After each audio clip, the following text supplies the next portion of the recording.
Now, there are three critical questions we need to address, and I'm sure you will have some to add to this list. How do we build innovation leadership that drives economic growth?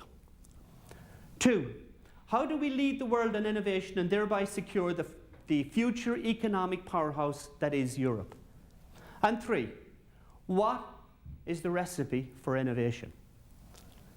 Now, greater minds than mine, and there are plenty, and experts of many kinds have debated these questions for decades.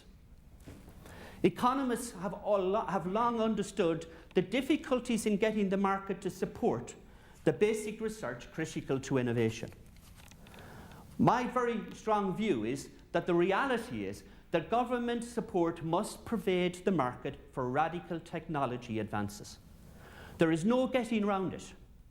The governmental role in innovation is essential.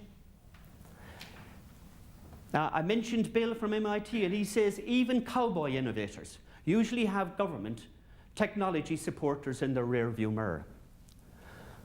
But however, when I look at the market and I see that making incremental advances calls for a private company's intimate knowledge of the industry and markets, to be sure, but also qualitative technology leaps usually require fundamental breakthroughs in basic science.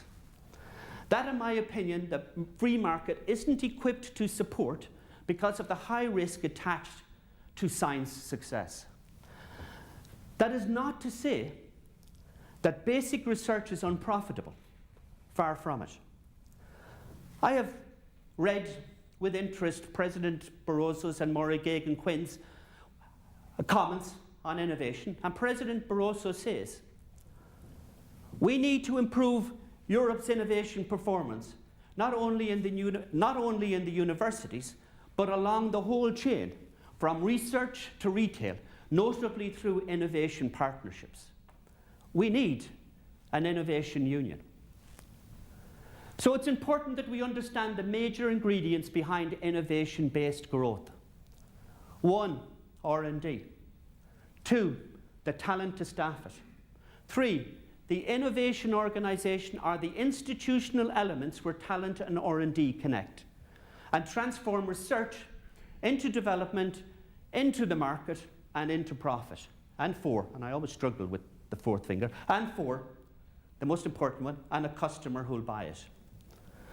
Now, these aren't the only factors. There's a complex mix of intangible factors as well. But these 4 are indispensable. Now, I have, as I said, a distinguished panel of experts. And of course, I've got all of you experts in the room who will have views and opinions on how profitable innovation should occur. I'm hoping that this initial forum will provide some answers and serious input to the debate. I have no doubt that Ireland can be at the heart of this agenda. As a member of the Irish diaspora, I have lived on the Irish soul. I have lived on the Irish wit and the uncanny sense of knowing how things work. However, in the last couple of years, as I have returned to Ireland, and Bernard has made me return more and more frequently, but as I have returned to Ireland, I felt that we've lost our way a little. And we've lost our way a little as a nation, and we need to reignite that sense of humour, and also that willingness to be bold, to be brave and tigerish in our drive for success and freedom. As I said earlier when I was quoting President Obama, and this time I'll make a slight change to his words. Change will not come if we wait for some other country, or if we wait for some other time. We are the country we've been waiting for. We are the change that we seek.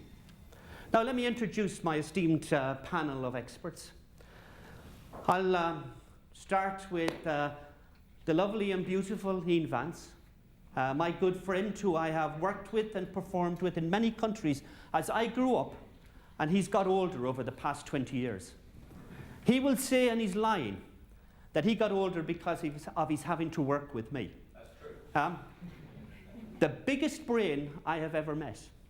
An advisor to the UK government on innovation, Ian is a technology management professional with 40 years experience. Ian started his professional life in the laboratory. and some would say he should have stayed there, but started his life in the laboratory, where he managed 3,500 researchers.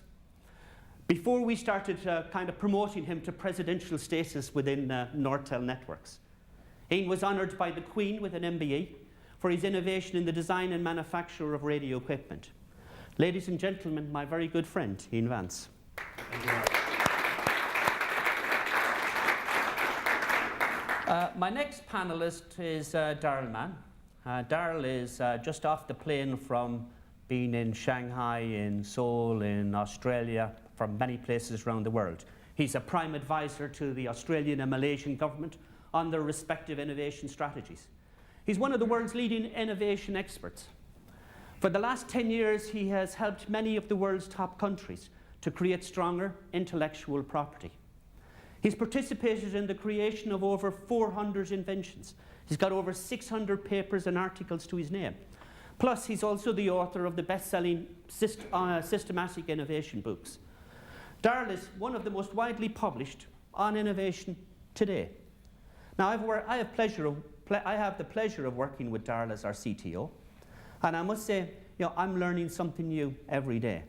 And I can hear Ian mumbling. That's because you're starting from a very low base, Maurice. Ladies and gentlemen, Darrell Mann.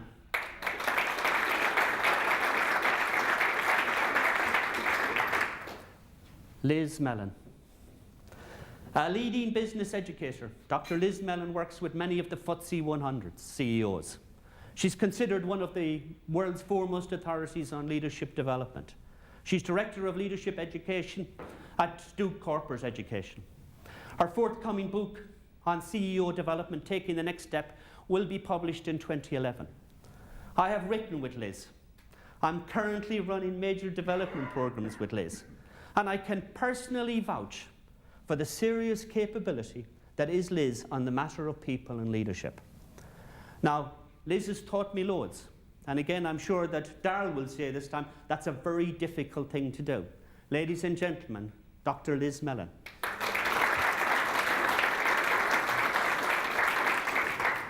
And just to make sure that we get the balance right on stage, right? I also two Irish, and also a Sligo Rovers supporter, right? So I can kind of empathise and relate to that very well. Frank Gannon. Frank Gannon is Director General of Science Foundation in Ireland and a member of the European Research Area Board. He'll be taking up a new position as Director and CEO of the Queensland Institute of Medical Research in Brisbane. His major research areas is the control of gene expression. His studies have provided leads to novel treatments on therapeutic approaches to a number of cancers. Professor Gannon has authored over 200 scientific articles published in international journals. He has 10 patent applications, 4 of which are active at present. Ladies and gentlemen, Professor Frank Gannon. And a Sligo Rovers man to boot. Hey, come on. So the agenda we have today is tight. And maybe all good discussion should be condensed, as we don't want to be one of those meetings where minutes are taken and hours are wasted. Right? I propose that the speakers will go through about 10 minutes each, giving an outline of some of their thoughts on the topic. 5 minutes kind of outline and 5 minutes to take some questions. And I'll take a couple of questions after each speaker and then open the forum up to exchange, debate, and hopefully some comments.